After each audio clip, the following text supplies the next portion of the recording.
വിജയത്തിൽ ആഘോഷത്തിൽ നിൽക്കുമ്പോൾ എന്താണ് ഫസ്റ്റിൽ തോന്നുന്നൊരു സന്തോഷം? ആരൊക്കെയാണ് വിളിച്ച് പറഞ്ഞേ? എന്തൊക്കെയാണ് അതാദ്യം പറയാം. ഇവനെ വിനീതേട്ടനൊക്കെ വിളിച്ചല്ലേ? വിനീതേട്ടൻ കണ്ടില്ല. അത് സ്പൂഫിന് വഴക്കുറയാൻ വിളിച്ചതാണ്? അല്ലല്ല, ഞാനത് അങ്ങോട്ട് പറഞ്ഞു. വിനീതേട്ട ചെറിയ എന്നെ വിളിച്ചിട്ട് പറയണം, ചെറുതല്ല വലിയ സ്പൂഫിന് എനിക്ക് എടാ നിനക്ക് നല്ല അഭിപ്രായമാണോടാ അതൊക്കെ പറഞ്ഞിട്ട് എന്നെ വിളിച്ചു. അപ്പൊ ഞാൻ വിനീതേട്ടൻ നല്ല കേൾക്കുന്നുണ്ട്. എന്നെ അവന്മാരെല്ലാരും അപ്പൊ ഹൃദയത്തിൽ തന്നെ കൂടെ ഉണ്ടായിരുന്നവര് വിനീതേട്ടനെ വിളിച്ചു പറഞ്ഞതാണ്, എന്റെ കൂടെ അഭിനയിച്ചവരൊക്കെ. അപ്പൊ ഞാൻ പറഞ്ഞു, അത് കഴിഞ്ഞിട്ട് ഞാൻ പറയാം, അല്ല ചെറിയ സ്പൂഫ് പരിപാടികൾ ഇറങ്ങിയിട്ടുണ്ട്. പറയടാ അവര് പറഞ്ഞു അതൊന്നും കുഴപ്പമില്ല, അത് രസമല്ല. വിനീതേട്ടനെ അറിയാലോ, വിനീതേട്ടൻ അതൊക്കെ പിന്നെ ഭയങ്കര ഹാപ്പി ആയിട്ടാണ്. കാരണം ഇന്റർവ്യൂസിൽ കാണുമ്പോ തന്നെ വിനീതേട്ടൻ മറ്റേ ചെന്നൈ സ്റ്റാർ എന്നൊക്കെ വിളിക്കുന്നത് എൻജോയ് ചെയ്ത് പുള്ളി തന്നെ സ്വയം പറയാറുണ്ട്. അപ്പൊ ഇതും എൻജോയ് ചെയ്യേണ്ടതാണ് കാണുമ്പോ. അടിപൊളി. ആരൊക്കെ വിളിച്ചെന്ന് എനിക്ക് വിളിച്ചത് കൂടുതലും സുഹൃത്തുക്കളാണ്. എൻ്റെ ഒരു സ്കൂളിൽ പഠിച്ചിരുത്തൻ ഒരു ഫ്രണ്ട് വിളിച്ചിട്ട് അളിയാ ഓർമ്മയുണ്ടാന്ന് ചോദിച്ചു. ഞാൻ പറഞ്ഞാൽ ഓർമ്മയുണ്ടാ, 20 വർഷമല്ലേ ഉള്ളൂ, ഇങ്ങനെ മറക്കാനെന്ന് ചോദിച്ചു. ഇവരടുത്തുണ്ടായിരുന്നു പണ്ട് കൂടി പഠിച്ച അങ്ങനെ ആൾക്കാർ വിളിക്കുന്നുണ്ട്. പിന്നെ മെസ്സേജ് ജിയോ ബേബി സാറിന്റെ മെസ്സേജ് വന്നു, നഹാസ് RDXന്റെ ഡയറക്ടറുടെ, അങ്ങനെ കുറച്ച് മെസ്സേജുകളൊക്കെ വന്നായിരുന്നു. അപ്പൊ സുധി മാഡിസൺ പുള്ളിയുടെ പുറത്ത് വിളിക്കും കേട്ടോ. അയ്യോ വിളിക്കട്ടെ. അങ്ങനെ കുറച്ച് മെസ്സേജുകൾ ഒരുപാട് വന്നിട്ടുണ്ടായിരുന്നു. അഖില? എനിക്ക് ഇതുപോലെ ഫ്രണ്ട്സും ഫാമിലി എന്നൊക്കെയാണ് മെസ്സേജ് ചെയ്തത്. പിന്നെ ഇതുപോലെ നഹാസ് ചേട്ടൻ അയച്ചിരുന്നു. പിന്നെ അതിന്റെ റൈറ്റ് RDXന്റെ റൈറ്റേഴ്സ് ആദർശ് ചേട്ടനൊക്കെ, പിന്നെ വിൻസി ചേച്ചി, അവരൊക്കെ ഓ അടിപൊളി. സന്തോഷം. അതിൽ ത്രൂ ഔട്ട് രസമായിട്ട് പോകുന്നുണ്ട് കേട്ടോ. നിങ്ങളുടെ ആ ബാറിലെ സീനില് ശരിക്കും അവിടെ പ്രതീക്ഷിച്ചു വരുന്ന ഒരു കാര്യമാണ്, പക്ഷെ അതല്ല കിട്ടുന്ന പറഞ്ഞപ്പോൾ മുഖഭാവം മാറുന്നത് അത് നന്നായിട്ട് വന്നിട്ടുണ്ടെന്നാണ് എനിക്ക് തോന്നിയത്. അടിപൊളിയായിട്ടുണ്ട്. കാരണം അത്തരം ചില ഒക്കേഷൻസിൽ നമ്മൾ എങ്ങനെയായിരിക്കും പ്രതികരിക്കാന്ന് നമ്മളൊക്കെ ആലോചിക്കില്ലേ? അപ്പം ഇത് ഇങ്ങനെയാണ് പ്രതികരിക്കാൻ നമുക്ക് തോന്നുന്നത്. ഈ റിവ്യൂവേഴ്സ് എല്ലാം ഒരേ അഭിപ്രായം പറയുന്നുണ്ട്. എന്ന് വെച്ചാൽ പിള്ളേർ പൊളിച്ചു എന്നാണ് പറയണത്. അത് വെറും പൊളിയല്ല, അടിപൊളിയാണ്. അപ്പോൾ ശശാന്ത് സംസാരിക്കുമ്പോഴും യശ്വന്ത് ഗോക്ക് സംസാരിക്കുമ്പോഴും എല്ലാവരും സംസാരിക്കുമ്പോഴത്തേക്കും ഒരേ അഭിപ്രായം വരികയാണ്. നിങ്ങളുടെ സ്പൂഫിനെ കളിയാക്കി അശ്വന്ത് ഗോക്ക് JK കിഡിങ്ങിനെ സ്പൂഫ് ചെയ്തിട്ട് അതിനകത്ത് റിവ്യൂ കണ്ടായിരുന്നോ? ഞാൻ അടുത്തിടയ്ക്ക് സിനിമകളുടെ റിവ്യൂ കാണാതെ ഇന്ന സിനിമ കാണാം. കാരണം എനിക്ക് വാല്യുവിന് എനിക്ക് പേഴ്സണലി ഭയങ്കര ഇഷ്ടപ്പെട്ട ഒരു പടമായിരുന്നു. പക്ഷേ റിവ്യൂസിലൊക്കെ നെഗറ്റീവ് വന്നപ്പോൾ എനിക്ക് ഭയങ്കരമായിട്ട് ഇനിയിപ്പോൾ ഒരു പടം റിവ്യൂസ് ഇല്ലാണ്ട് കാണാം, എന്റെ ഒപ്പീനിയൻ കാണാമെന്ന്. പക്ഷെ നമ്മുടെ പടമായതുകൊണ്ട് എല്ലാ റിവ്യൂസും ഇരുന്ന് കാണുന്നുണ്ടായിരുന്നു. പ്രത്യേകിച്ച് കോക്കിനൊക്കെ ഭയങ്കര ഇമ്പാക്ട് ഉള്ളതുകൊണ്ട് അപ്പോൾ അത് ഭയങ്കര സന്തോഷം തോന്നി. പിന്നെ എല്ലാ മലയാളം റിവ്യൂസ് മാത്രമല്ല, അല്ലാണ്ട് വന്ന പുറത്തുള്ള ഫിലിം കമ്പാനിയൻ അതിൻ്റെയൊക്കെ എല്ലാത്തിനും നല്ല റിവ്യൂസ് ആയിരുന്നു. സന്തോഷം. നിങ്ങളുടെ ക്യാരക്ടറിന് ഒരു പ്രത്യേകത ഉണ്ടായിരുന്നതെന്ന് വെച്ചാൽ അധികം നമ്മളെടുത്ത് വിരോധം തോന്നരുത്. അതായത് ആ ക്യാരക്ടറിനോട് അധികം വിരോധം തോന്നരുത്, എന്നാൽ ചെറിയൊരു സാധനം തോന്നുകയും വേണം.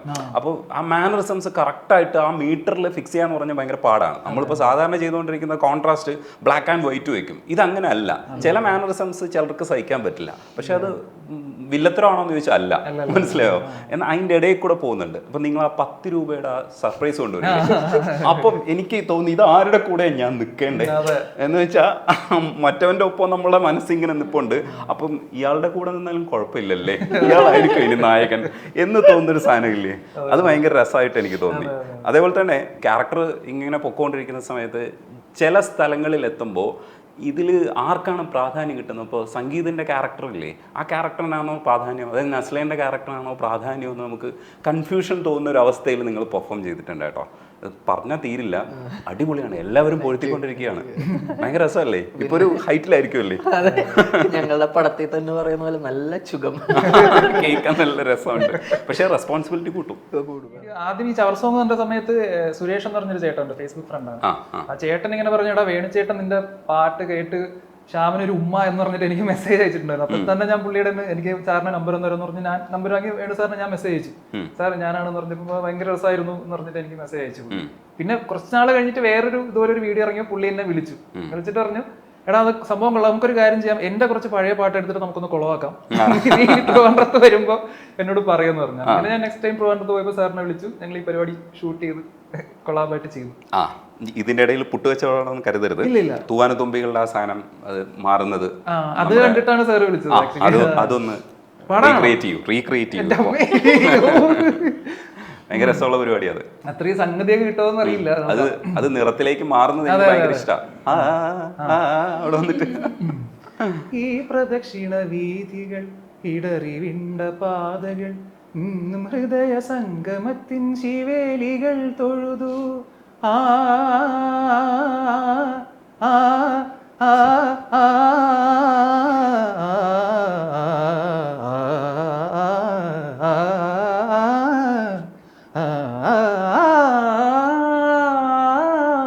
പ്രദക്ഷിണ വീഥികൾ ഇടറിവിണ്ട അല്ല, ആ ഇടറിയിൽ ഒരു വെള്ളി കിട്ടിയിട്ടുണ്ടായിരുന്നു. വെള്ളിയുണ്ട്. ഓ, അതൊരു സൂപ്പർ ഹിറ്റ് സാധനമായിരുന്നു. കാരണം ആ വെള്ളി അവിടെ കിട്ടാന്ന് പറഞ്ഞാലേ ചില്ലറക്കാരി. വെള്ളിയാണ് വേണുഗോപാൽ സാറിന് ഏറ്റവും അധികം എന്നോട് പറഞ്ഞു.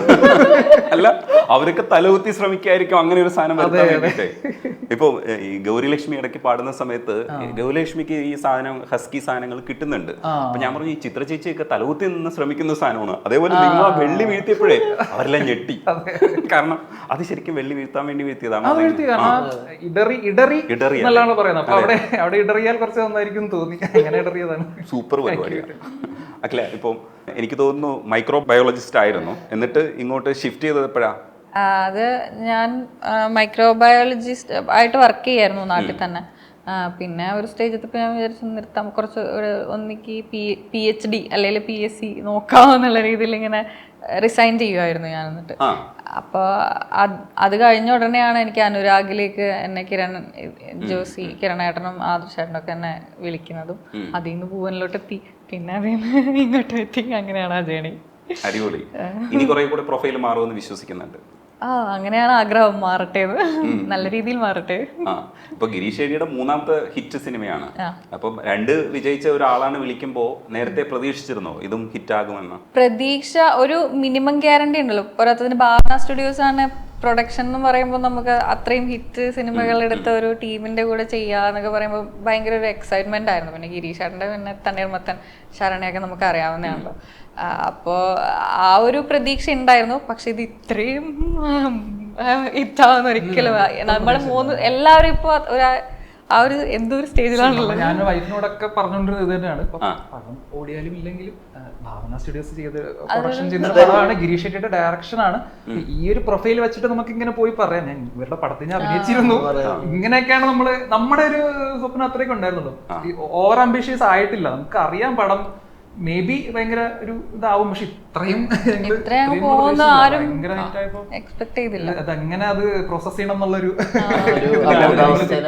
ഈ ശ്യാമ് വൈഫിനെ കുറിച്ച് പറഞ്ഞു, സംഗീതനെ കണ്ട നിങ്ങൾക്ക് ചെറിയ കുട്ടിയായിട്ടല്ലേ തോന്നണ, കല്യാണം കഴിഞ്ഞു, പ്രണയവിവാഹമായിരുന്നു, എങ്ങനെ അടിച്ചിട്ടത്? ഞാനൊരു 3 വർഷം ആയിട്ടുള്ള ഒരു പ്രണയമായിരുന്നു. എന്റെ കൂട്ടുകാരന്റെ അനിയത്തിയാണ്. സൂപ്പർ. അപ്പൊ പ്രേമലു, ശരിക്കുള്ള പ്രേമലു ഇതാണ്. അപ്പൊ ആൻസി എന്നാണ് പേര്, കൂട്ടുകാരൻ ഒരു അമൽ എന്നാണ്, അവന്റെ അനിയത്തിയായിരുന്നു. അപ്പൊ അമൽ എന്നാണ് ഇതിലെ ക്യാരക്ടർ. അമൽ ഡേവിസ്, അതും കൊള്ളാം. അതെ അതെ. അപ്പൊ അങ്ങനെ ഇപ്പൊ ഹാപ്പി. കഴിഞ്ഞ നവംബറിലായിരുന്നു കല്യാണം. ഇങ്ങനെ ഹാപ്പി ആയിട്ട് പോകും. ഈ ജസ്റ്റ് കിട്ടിങ് എന്ന് പറയുന്ന സമയത്ത് എവിടെയെങ്കിലും ഒക്കെ പാളിപ്പോവാനുള്ളൊക്കെ സാധ്യതയൊക്കെ ഉണ്ടായിരുന്നു, പക്ഷെ ഒരു ആത്മവിശ്വാസം ഉണ്ടായിരുന്നിരിക്കും. ഇങ്ങനെ ആത്മവിശ്വാസം നമുക്ക് ഇല്ലെങ്കിൽ അത് അല്ലേ ഭയങ്കര അതുപോലെ അത് ചെറിയൊരു സാധനമാണ്, പല സ്ഥലത്ത് പ്രയോഗിക്കപ്പെടുമ്പോൾ എവിടെയെങ്കിലും ആശങ്ക ഉണ്ടായിരുന്നോ ഇത് പാളിപ്പോകാനുള്ള സാധ്യതയുണ്ടോ? എനിക്ക് സ്ക്രിപ്റ്റ് വായിച്ചപ്പോൾ സാധനം ഭയങ്കര രസമായിട്ട് തോന്നി. ജസ്റ്റ് കിഡിങ് എന്നുള്ള ഒരു സാധനം ഒക്കെ ഇയാളുടെ ഒരു എന്താ പറയുക, സവാരി ഗിരിഗിരി എന്നൊക്കെ പറയുന്നത് പഞ്ചഡയലോ എന്ന് പറയുന്ന ഒരു സാധനമാണ്. ഈ ഡബിങ്ങിലൊക്കെ വന്നപ്പോൾ എനിക്ക് തോന്നുന്നുണ്ടായിരുന്നു ഇത് ഇത്രയ്ക്ക് അങ്ങോട്ട് ഈ സാധനം വർക്കാണോ, ആൾക്കാർ ഇത് ഓക്കെ ഇയാൾ പറയുന്നുണ്ടെങ്കിൽ അങ്ങനെ നമ്മൾ അതിനെ ഭയങ്കരമായിട്ട് എംഫസിസ് ചെയ്തിട്ട് പറയുന്നില്ല. പക്ഷെ അത് റിസൾട്ട് അതാണ്, അതിനെ ബേസ് ചെയ്തിട്ട് ഇവര് വേറൊരു സംഭവം ഇംപ്രവൈസ് ചെയ്തു. ഇപ്പൊ ലാസ്റ്റില് ആദ്യം റോസ്റ്റിന്റെ പറയുന്നുള്ളൂ, അതിന്റെ മറ്റേ ഇത് കാണിക്കുന്നത് പറയുന്നുണ്ട്. അപ്പൊ അത് ഈ ഒരു സാധനത്തിനെ ബേസ് ചെയ്താണ്. അപ്പം എന്റെ ഈ ജസ്റ്റ് കിഡിങ് വർക്ക് ആയില്ലെങ്കിൽ അതും വർക്ക് ആവില്ല. ആൾക്കാർ ഈ സാധനം ശ്രദ്ധിച്ചിട്ടില്ലെങ്കിൽ ഇവർ എന്തിനെ പറ്റിയാണ് പറയുന്നതെന്ന് ആലോചിക്കുന്നു. പക്ഷെ അത് വന്നപ്പോഴാണ് ഞങ്ങളിപ്പോ ഇന്റർവെല്ലിന് ചെല്ലുമ്പോ തന്നെ, അപ്പൊ ശരിക്കും ആദ്യം ഇങ്ങനെ എസ്റ്റാബ്ലിഷ്ഡ് ആയിട്ട് വരുന്നതേ ഉള്ളൂ. ഇന്റർവെല്ലിൽ ചെല്ലുമ്പോ തന്നെ അവര് പിന്നെ ചേട്ടാ ജസ്റ്റ് കിഡിങ് എന്ന് പറയുന്നുണ്ട് തിയേറ്ററുകളിൽ വിസിറ്റിനൊക്കെ ചെല്ലുമ്പോ. അപ്പൊ അത് ഈ സാധനം അടിച്ചിട്ടുണ്ട്. അത് എന്നെ ജെ കെ ചേട്ടാന്നാണ് വിളിക്കുന്നത്. ആൾക്കാരുടെ മെസ്സേജ് വരുന്നത് ഇങ്ങനെയാണ്, നിങ്ങളുടെ അഭിനയം വളരെ മോശമാണ്, താഴെ ജസ്റ്റ് ഇങ്ങനെയാണ് മോസ്റ്റ്ലി മെസ്സേജസ് ഒക്കെ വരുന്നത്. എങ്ങനെയാണ് അതിലൊരു സ്ക്രിപ്റ്റ് റൈറ്റർ എന്നുള്ള രീതിയിൽ എന്തായാലും തലക്കകത്ത് ആലോചിക്കുമല്ലോ, അതുകൊണ്ട് ആ പെർസ്പെക്റ്റീവിൽ കൂടെ നോക്കുമ്പോൾ ടെൻഷൻ ഉണ്ടായിരുന്നു എന്നാണ് എൻ്റെ ചോദ്യം. ഇല്ല, ടെൻഷൻ ഉണ്ടായിരുന്നില്ല. പക്ഷെ ജനറലി ക്യാരക്ടർ എനിക്ക് ഭയങ്കര ഒരു ഇഷ്ടപ്പെട്ടു. പിന്നെ പേടി ഉണ്ടായിരുന്നു, പാരലൽസ് വരും എന്നുള്ളൊരു പേടി. രവി പത്മനാഭൻ എന്നുള്ള തണ്ണീർമത്തനിലെ വിനീതേട്ടൻ ചെയ്തത്, അല്ലെങ്കിൽ നമ്മുടെ സൂപ്പർ ശരണ്യയിലെ അജിത് മേനോനാണെങ്കിലും അതിൻ്റെയൊക്കെ ഒരു ട്രേറ്റ്സ് ഉള്ളൊരു ക്യാരക്ടറാണ്. ഗിരീഷ് ബ്രോയുടെ ഒരു എനിക്ക് തോന്നുന്നൊരു ഭയങ്കര ഒരു സംഭവമാണോ ഇങ്ങനത്തെ ഒരു ക്യാരക്ടറിന്റെ ഒരു പരിപാടി. അപ്പം അവരൊക്കെ കുറെ കൂടെ എക്സ്പീരിയൻസ്ഡ് ആയിട്ടുള്ള ബെറ്റർ ആക്ടേഴ്സ് ആണ്. അപ്പം ഞാൻ ചെയ്താൽ അത് വർക്കായില്ലെങ്കിൽ ഉറപ്പായിട്ടും കോക്കുൾപ്പെടെ എന്നെ വലിച്ച് കീറിയേനെ. പക്ഷെ എന്തോ ഭാഗ്യം കണ്ടത് ഈ അതിനകത്തുള്ള സ്പൂഫ് ചിലപ്പോഴൊക്കെ പൊട്ടിപ്പോവും, ചിലപ്പോഴൊക്കെ നന്നാവും. അപ്പോൾ ഞാൻ ഈ ഹാഫ് എത്തുന്ന സമയത്ത് ഗിരീഷിനെ കണ്ടപ്പോൾ ഞാൻ പറഞ്ഞു, പകുതി പിടിച്ചിട്ടുണ്ട്, ഇനി പകുതിയും കൂടെ പിടിച്ചാൽ മതി. ഗിരീഷിന് ടെൻഷൻ ഉണ്ടായിരുന്നു, പക്ഷേ ഹാഫ് കഴിഞ്ഞപ്പോൾ എനിക്ക് തോന്നുന്നു കുറച്ചൊരു ആശ്വാസം കിട്ടിയെന്ന്. എനിക്ക് ഹാഫ് കഴിഞ്ഞപ്പോൾ ലെവൽ മാറി, വേറൊരു ലെവലിലായി സാധനം. ഭയങ്കര രസമായിട്ട് വന്നു. ഞാൻ പ്രതീക്ഷിക്കാത്ത കുറെ സാധനങ്ങൾ വരുന്നുണ്ട്. കുണുവാവയല്ല, നാഗസൈരന്ധ്രി നേരിട്ട് വരുമ്പോ ഉണ്ടല്ലോ പെട്ടു. ഞാൻ വിചാരിക്കുന്നില്ലല്ലോ ഇവര് നേരിട്ടു. കാരണം ഞങ്ങൾ എപ്പോഴും പറഞ്ഞുകൊണ്ടിരിക്കുന്ന സാധനമാണ്. അപ്പൊ ഈ സാധനം പെട്ടെന്ന് സ്ക്രീനിൽ വന്നിട്ടേ ഫുൾ സ്ക്രീൻ കണ്ടുപോണ്ടല്ലോ, ഞാൻ എന്താ ചെയ്യുന്നത് പൊട്ടിച്ചിരിച്ചു കഴിഞ്ഞിട്ട് രണ്ട് സൈഡ് നോക്കുന്നു ആരൊക്കെ ചിരിക്കുന്നുണ്ടെന്നുള്ളത്. അത് ഞങ്ങൾക്ക് സർപ്രൈസ് ആയിരുന്നു. അതെനിക്ക് ഡബ് ചെയ്യുന്ന സമയത്ത് ഞാൻ ആ സീൻ ഡബ് ചെയ്ത് കഴിഞ്ഞു, എന്നിട്ട് പ്ലേ ചെയ്യല്ലോ. അപ്പൊ ഞാനിങ്ങനെ കണ്ടോണ്ടിരിക്കുക, പെട്ടെന്ന് ഈ സാധനം കഴിഞ്ഞപ്പോ ഞാൻ അയ്യോ ഇതെന്താ. അപ്പൊ ഗിരീഷ് ചേട്ടൻ പറഞ്ഞത് ഇങ്ങനെയാണ്. ഗിരീഷേട്ടനൊക്കെ എപ്പോഴും ഈ സാധനമൊക്കെ ഇടയ്ക്ക് ഇങ്ങനെ പറയുമായിരുന്നു. അപ്പൊ ഇതിവിടെ ഈ സ്ഥലത്ത് ഇങ്ങനെ ഓൾറെഡി ഇവൻ ഇങ്ങനെ സച്ചിന് ഇത് ചെയ്യുന്ന സീനാണല്ലോ. അപ്പൊ ഇങ്ങനെ വെറുതെ ഇത് പറഞ്ഞോണ്ടിരിക്കുന്നു. അപ്പൊ ഞങ്ങൾ ഇങ്ങനെ പറഞ്ഞപ്പോഴേക്കും ഇതുണ്ടാവും കേട്ടോ, എടാ ഇത് ഇവിടെ വരും, ഇത് കഴിയുമ്പോഴേക്കും ഇവളുടെ ഇതിൽ വരും. അപ്പൊ അപ്പൊ ഇവർക്കറിയുന്നു, ബാക്കിയുള്ളവർക്കായിരുന്നു സർപ്രൈസ്. എനിക്ക് ഭയങ്കര സർപ്രൈസ് ആയിരുന്നു തിയേറ്ററിൽ കണ്ടത്.